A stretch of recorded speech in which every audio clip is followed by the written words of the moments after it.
परिस्त्री गमनम तथा, ये बहुत बड़ा पाप है। इसमें भागवत में आता है नरकों के वर्णन में कि जो स्त्री या पुरुष एक दूसरे को धर्म के विरुद्ध, जैसे जब तक ब्याह नहीं हुआ तब तक बच्चा या बच्ची को ब्रह्मचर्य रहना चाहिए। ये बड़े आनंद की बात होगी। आप रख के तो देखो, अगर आप ब्याह तक ब्रह्मचर्य रहे तो आपकी गृहस्थी ऐसी फली फूलेगी, आनंदमय होगी, देख लेना। अब जैसे गेहूं गलेथ में हो, गलेथ माने होता है कि बाली निकल रही है, फूल उसमें छोटे छोटे आ रहे हैं, अब उस फसल को काट लो, कुछ नहीं मिलेगा। महीना 2 महीना रुको, उसको दाना पड़ने दो, परिपक्व होने दो, फिर अन्न राशि लग जाएगी। ऐसे ही ये ब्रह्मचर्य है। जो बाल्यावस्था से यौवन अवस्था तक अपने ब्रह्मचर्य का नाश करते रहते हैं, वो गृहस्थी लायक ही नहीं रह जाते। मतलब वो बात नहीं होती जो जीवन में होना चाहिए, गृहस्थ धर्म के लिए अनिवार्य। तो जो बच्चा और बच्ची ब्याह नहीं हुआ तब तक ब्रह्मचर्य का पालन करे, और जब ब्याह हो जाए तो पहले तो ये था कि नाऊ चले जाते थे, गांव के नाऊ ठाकुर, वो ब्याह तय कराते थे। ना बच्चा देखता था ना बच्ची देखती थी। कितना निष्ठा, कितनी श्रद्धा। पाणी ग्रहण के समय भले वो देख ले कि फोटो वाला जमाना ही नहीं था, कभी किसी को जाना हो तो अपने लोगों में, शहर जाकर के वो पर्दा वर्दा लगाए होते थे, बैठ जाओ, वो जैसे कहीं जरूरत पड़ी उस समय। ऐसे मोबाइल ही नहीं था पहले की बात। कितनी श्रद्धा, विश्वास, कैसा है, रंग गोरा काला, स्वभाव, कोई मतलब नहीं।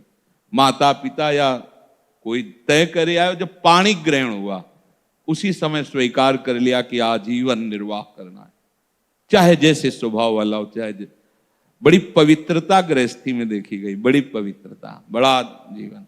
तो यहां तक मर्यादा, लोग इसका मजाक उड़ाते हैं। मजाक तो तुम्हारा उड़ रहा है, देखो ना, देखो ना, मजाक उड़ रहा है तुम्हारा। तुम्हारी क्या स्थिति है, क्या स्थिति है, अपने आप देखो तो आप खुद अपना मजाक करने लगोगे कि हमने अपना जीवन मजाक बना दिया। धर्म में सामर्थ्य होती है, धर्म में बहुत बड़ी ताकत होती है। ये जो बच्चे खिलवाड़ करते हैं या जो लोग खिलवाड़ करते हैं जानते नहीं। उसमें लिखा है कि जो स्त्री शरीर पर पुरुष से ऐसा कुछ संबंध करती है तो लोहे की तपती हुई पुरुष शरीर या स्त्री शरीर जो परस्पर ऐसा, उसमें कल्पों तक मरना है नहीं। कितना दाह होगा।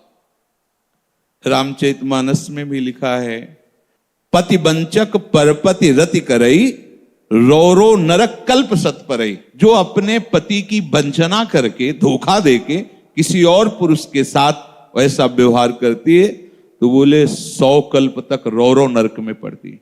ये शास्त्र झूठे नहीं है। 100 कल्प तक रो। अगर तुम्हारे भाग्य में कहीं ऐसा पति है कि भाई लंगड़ा हो गया है, उसकी आंख खराब हो गई है, सुनाई नहीं देता है, वो रूपवान नहीं है, तो मिला तो तुम्हारे प्रारब्ध से ही है ना।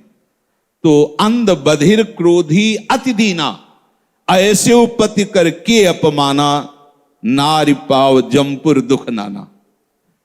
मान लो रूपवान नहीं है, अंधा बहरा, कैसा भी भगवान की विधान से वैसा, उसे भगवान मान करके मानो, आराधना पद्धति से चलो।